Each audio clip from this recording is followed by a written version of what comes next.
Welcome, fellow armchair generals. This is Gamer 1745 here to Hearts of Iron 4 Improved Road to 56 mod. Okay, well, those of you, and this will be a fresh start, but those of you who may have been and may be disappointed to see the end of the last series before we really got to the war, this has happened because Paradox has released a new version of Hearts of Iron 4, and this is although modded the first time playing of it, though good friend Ari was playing some of it, and definitely there are AI improvements. The big thing is they've gone to purely a 64-bit operating system setup for Hearts of Iron. There is, if you have an older system and whatever and bought the game, they are sort of bookmarking, so you can go back and revert back to the 32-bit version of it and stay with that, but they're no longer supporting it with bug fixes, which, you know, as in like you click something and it crashes, that's gone really from the game. But you know, they're not doing any improvements. All the new DLCs and the new free patches are no longer going to be retroactively supported on the 32-bit. So yeah, if you're really into this type of stuff, it's time to move to a 64-bit operating system for Windows. But like as I was saying, as part of this, they've been able to improve the effectiveness of the AI. You should play it in combination with Black Ice. You mean oh, the new version? Yes. Well, I want to look at Road to 56 first. And it'll probably take Black Ice a while to get some more releasing, but still. So, so we're sort of starting over, starting new again. And hopefully this will last long enough to get to somewhere interesting, because I really, really want to see how the new AI goes, and I also want to just see how the Road to 56 plays out. I've so far been liking it, but I liked the Total War mod when I started out with it, and it wasn't until I got deep into it that I really started to dislike it. But this one, so far, so good. So let's get the clock moving at a reasonable rate here.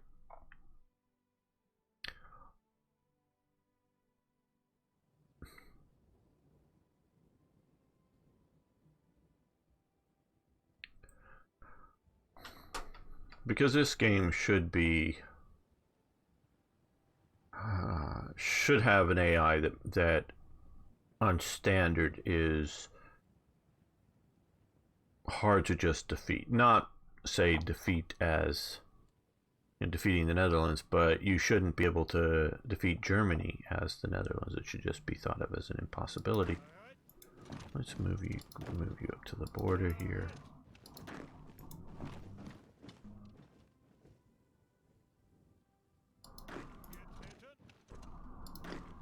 You can look at the French. Let's get this going a little faster.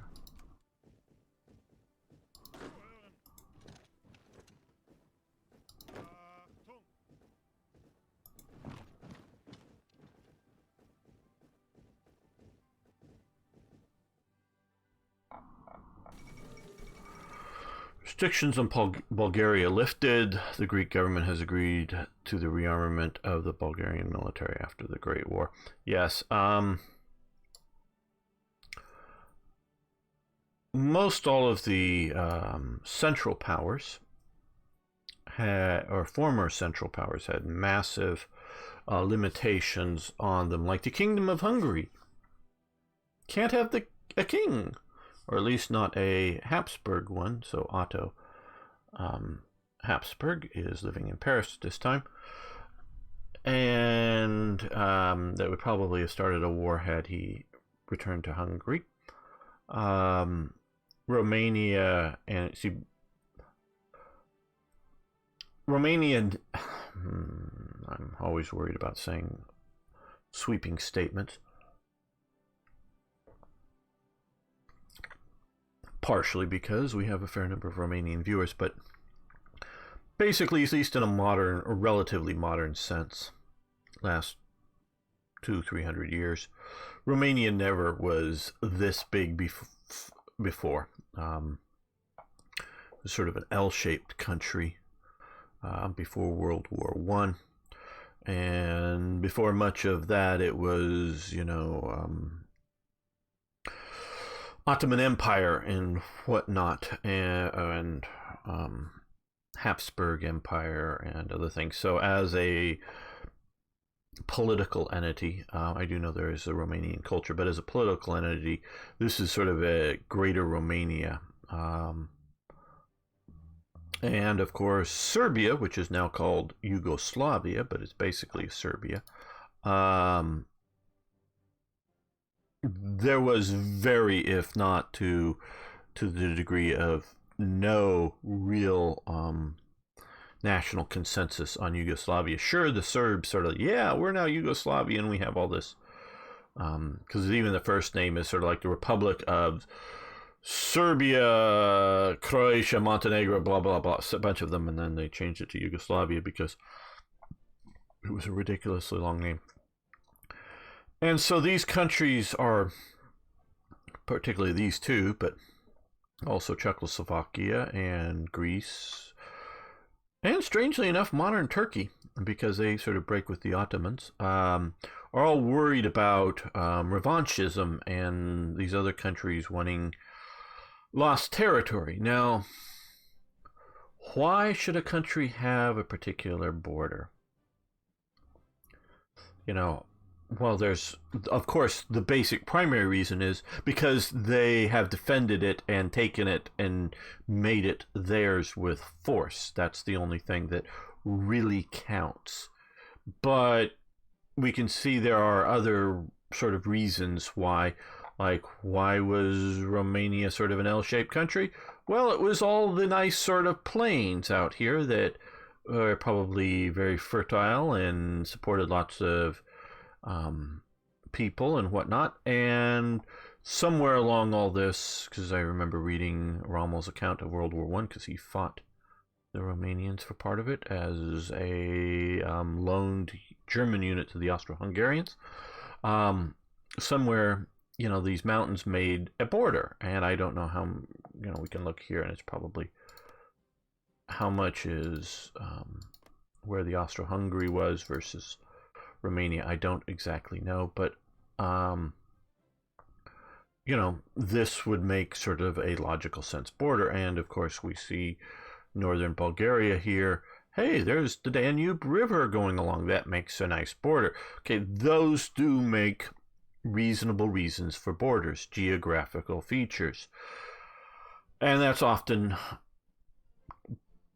not always, but often come into the relation of the cultural group of people that would call themselves Romanian or Bulgarian or Serbian or whatever, group of people that speak the same language and have shared common history, culture, and other things, fill out an area. And so should these two sort of provinces here, not these three over here, should they be part of Romania, or part of Bulgaria, or part of Greece? Well, obviously they should be part of Greece because Greece owns them now. But is there some sort of other reason? I don't. Now, presumably, the people that live in these two places all speak Greek, but I don't know that they did before. And I don't know that the Bulgars,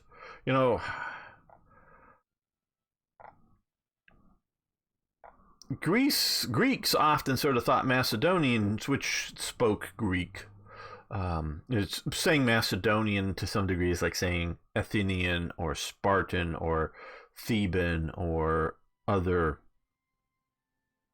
city-state often, although Macedonia did have what would be things categorized as cities, most assuredly, but they were, to my knowledge, never really as a city-state. They were sort of a mountainous region of Greeks. But getting up into here, this is sort of like, foreign territory, because what is it over here is Troy, which was definitely not Greek. Now that was back in the Trojan War, which I believe there really was a Trojan War. But I do believe the saga, shall we say, is a very much an artistic license. So yes, so I don't know. So is this ancient Greek territory going back super long? I don't know that it is. So I don't know. Should this be Greek or should this be Bulgarian? Well, Greeks own it. It's theirs. Wars are, generally speaking, how we change borders. So, part of the reason I'm bringing this up is, well, to some degree, to a large degree, until the fall apart of, and even then, of the Warsaw Pact, borders were seen as something inviolable and unchangeable.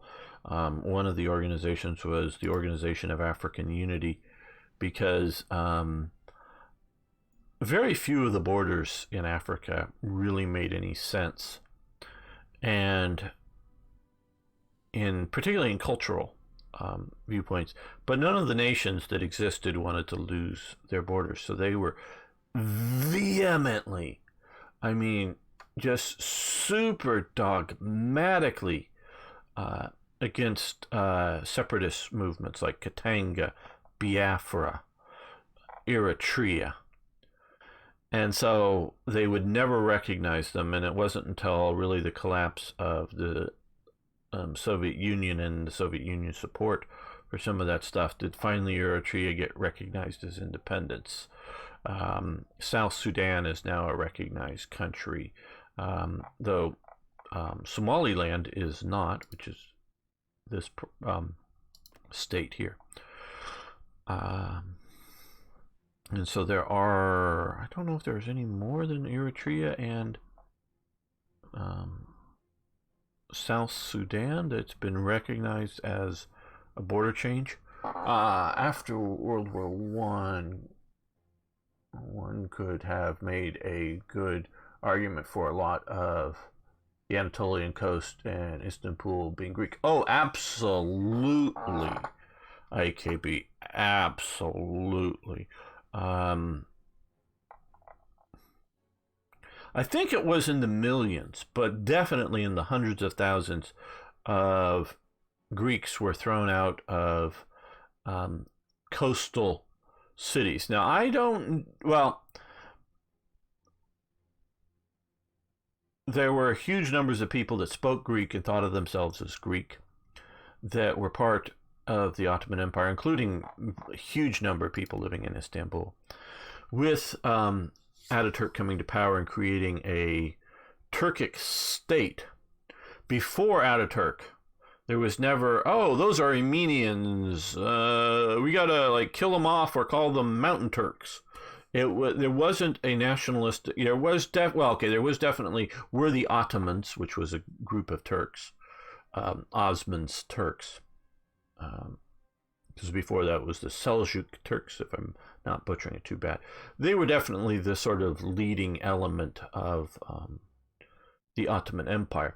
But it wasn't an idea of this is the nation of Turkey. This was the Osman's empire and his descendants. So there was not a strong program to specifically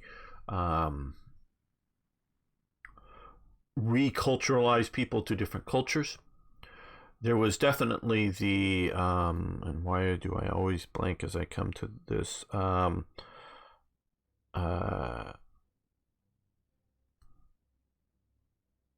the warriors for the Turks that are the former Christians or captured Christian, the sort of slave.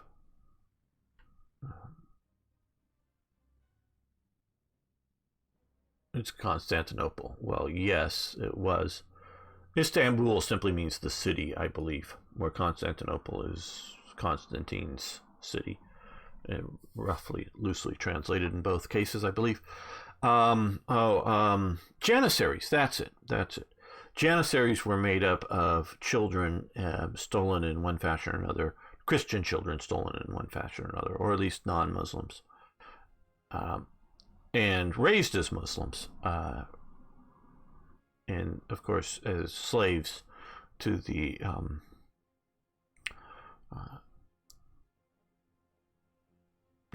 not Sultan,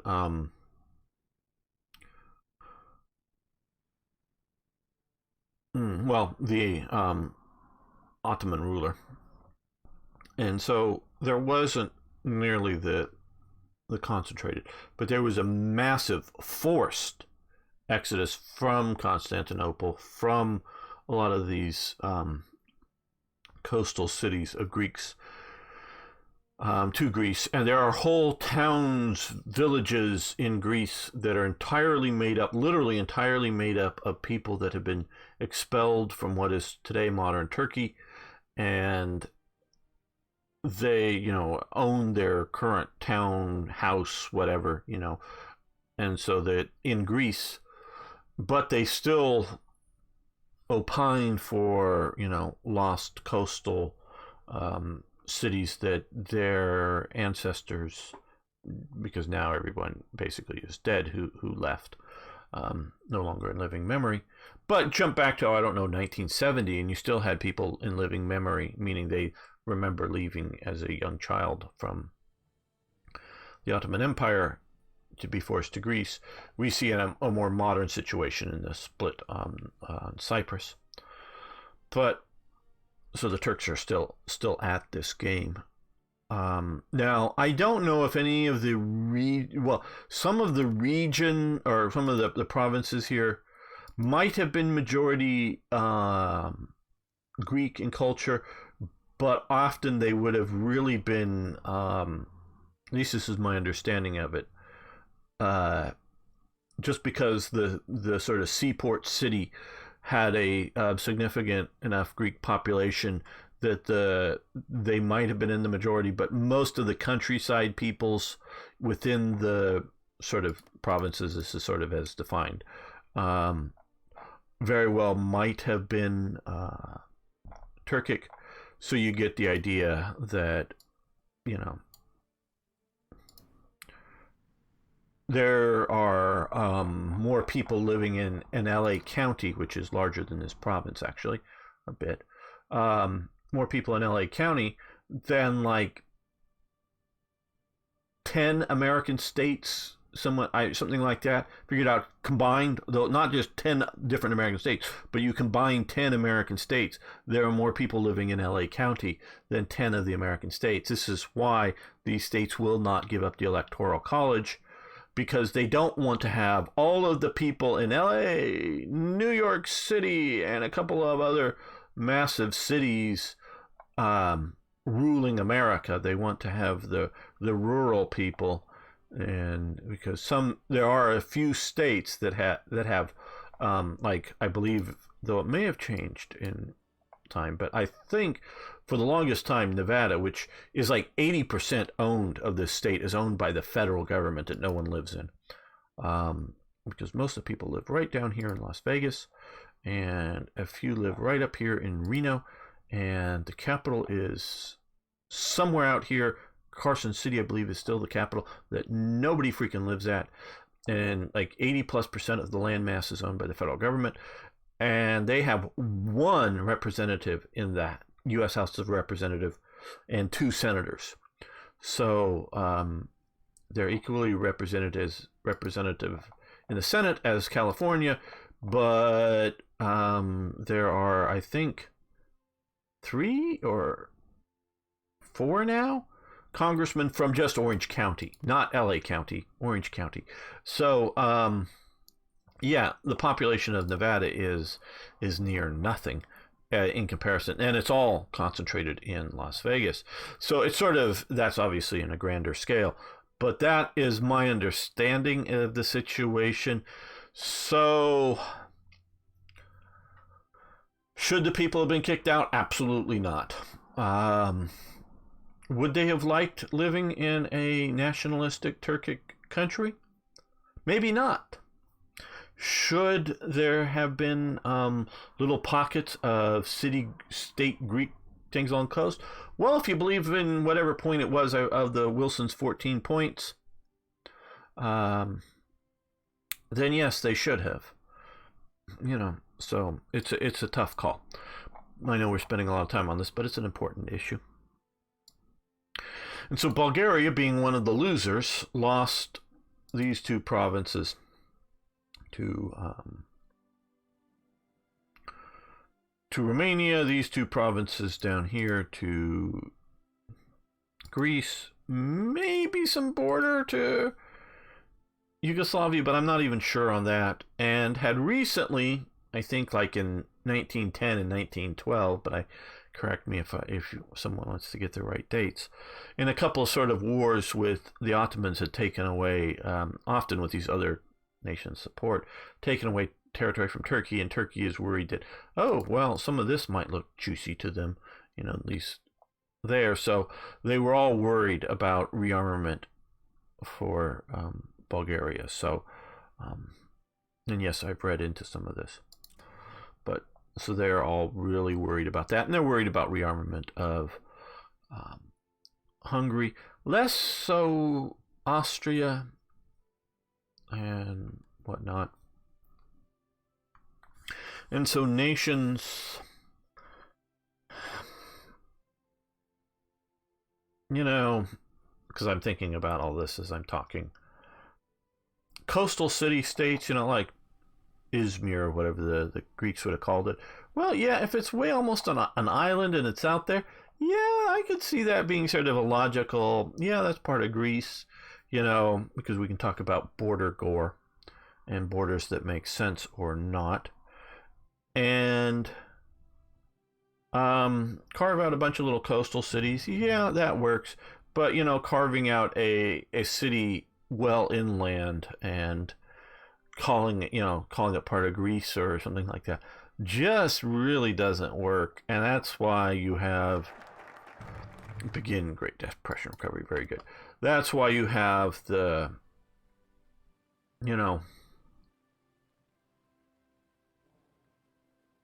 living memory is a useful guide, and should people be forced out of their homes? Well, people are forced out of their homes literally every day, often for economic reasons. So why not political ones?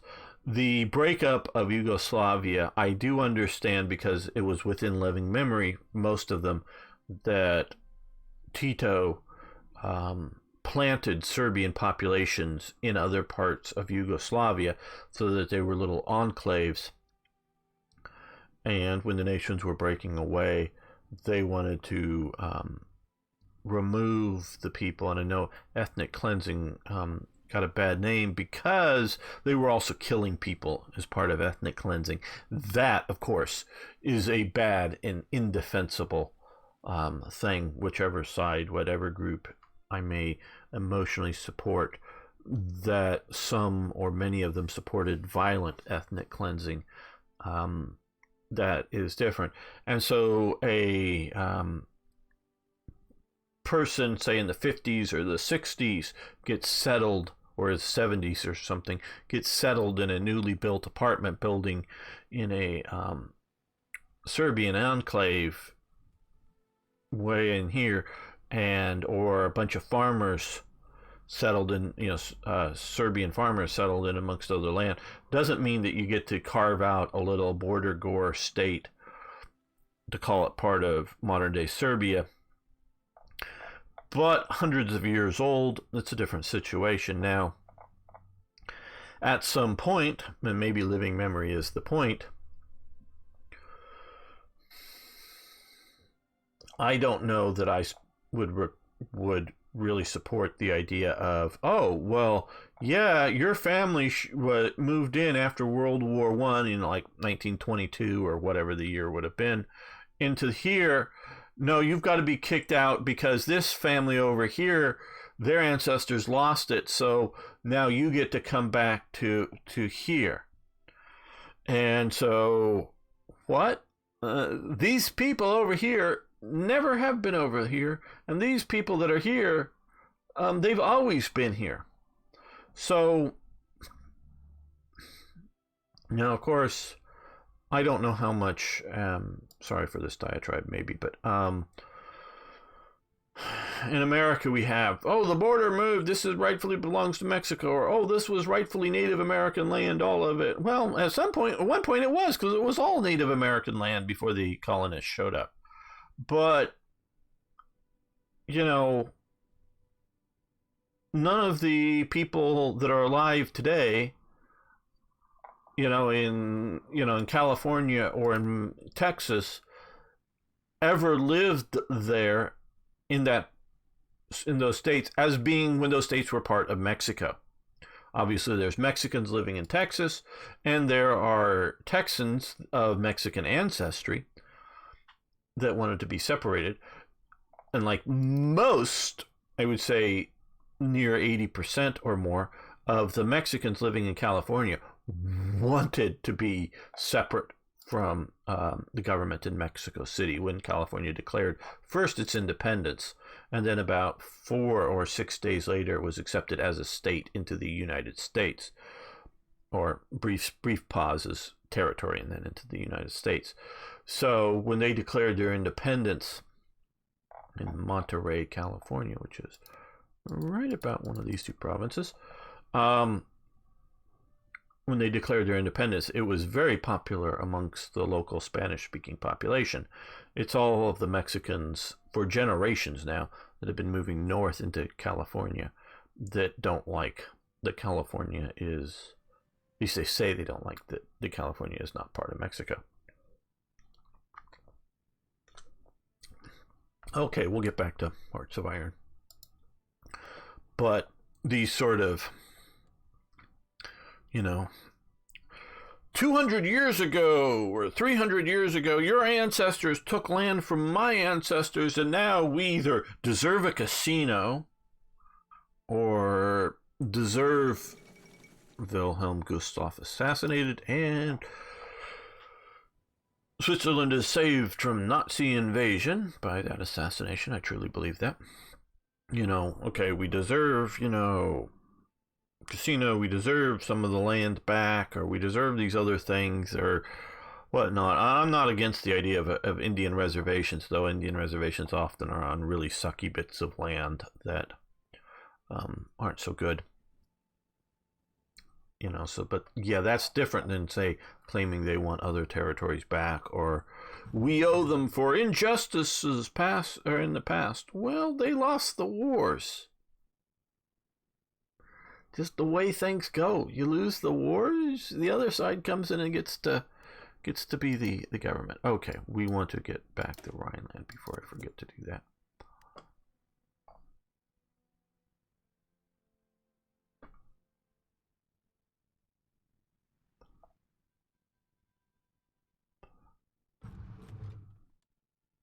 Okay, modifying government.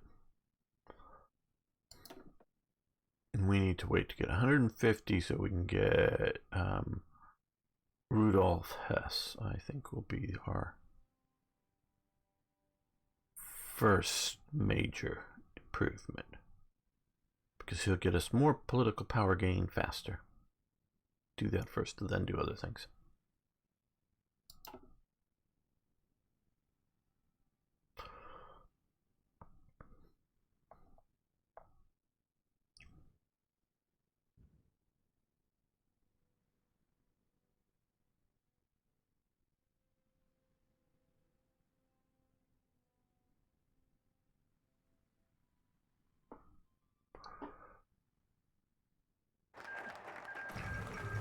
Okay, we remilitarized the Rhineland.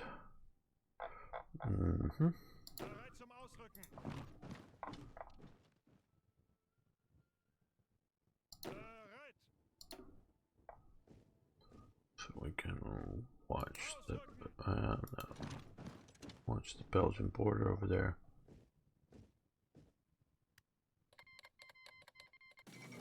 Nationalist Spain. Okay, now here we go. Some action. And let's see what we can do here.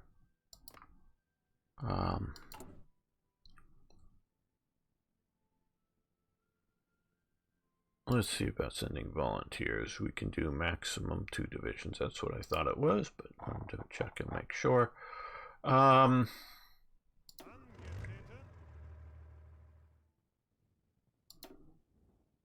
Unassign.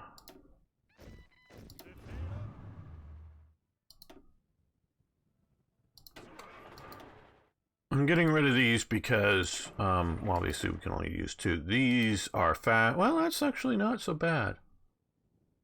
I'm maybe changing my mind here. Normally I send in infantry because some versions of this motorized division that I've seen in the game are weaker than that. That's pretty good. Okay, so we're gonna send these 2 divisions over.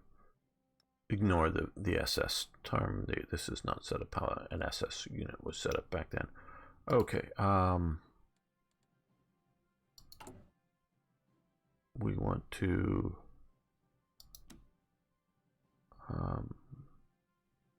Guderian. Send that. And we now have the Rhineland. We can do economic positions. Let's do political sphere first, though. And we can now appoint Rudolf Hess Deputy Führer, which he already was.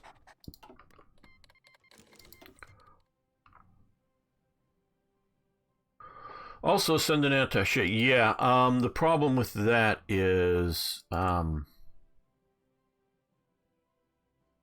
we don't have enough of the command power, I think. And, well, now that we've also used up the political power, we don't have enough political power to send it. But we didn't have the command power, Arno.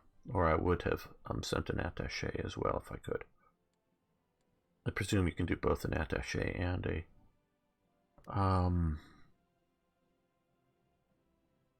we can also start Lend-Lease.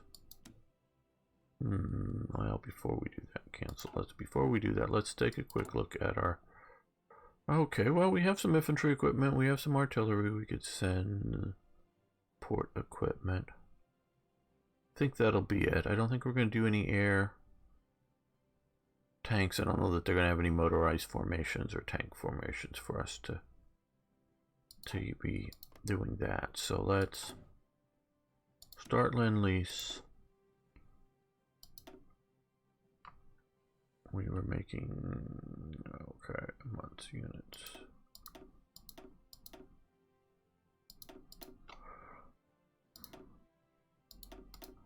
Oh no, way too much. Oh, okay, I think that may be all right.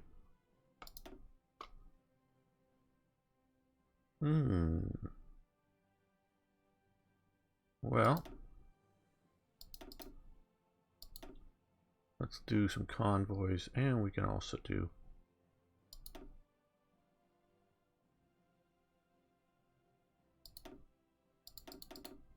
okay, just wanting to do hundreds. Okay, we'll do 100 units a day.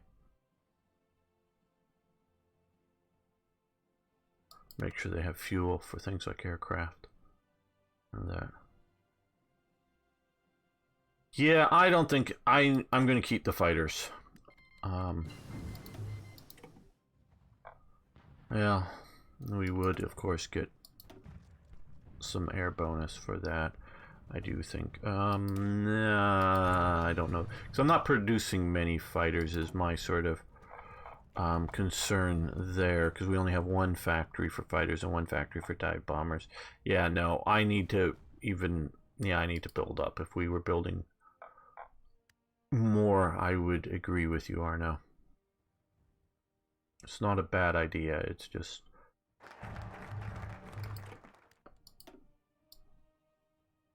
Okay, do we want to do this? 70 days? No, I don't think so right now. I think we want to do this for 21 days.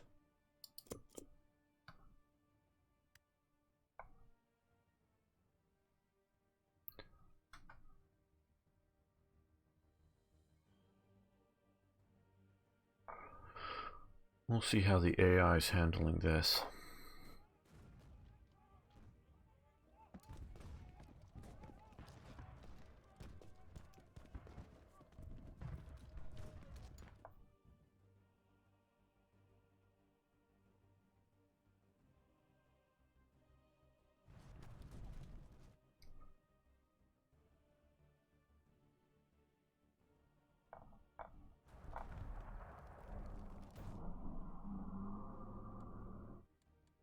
Oh, come on, get there. Okay, that's what I've been sort of waiting now. I'm actually going to slow it down to this.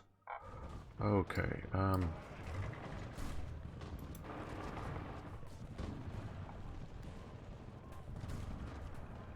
so the Italians also showed up with some troops. I don't know why they... Well, yeah, that sort of makes sense. I don't know that Cadiz would have been a more direct port for them.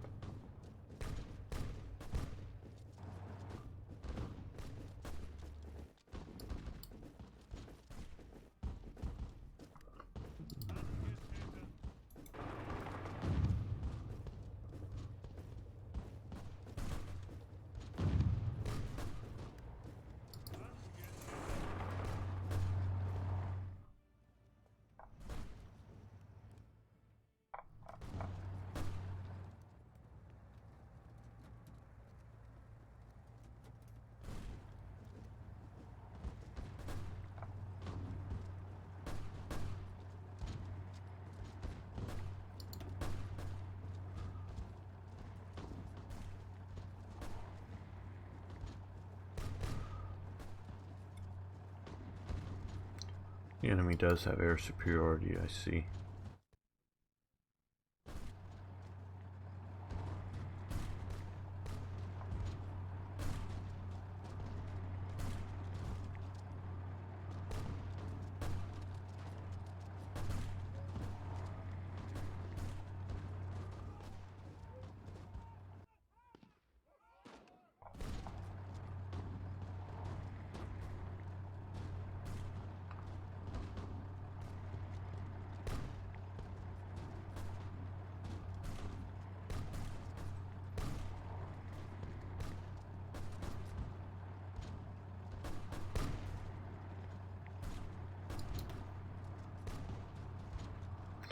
The Internationals.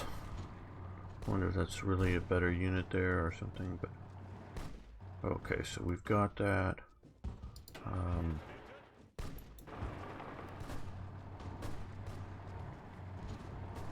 Russia and get that. Okay, now they've been... Need to...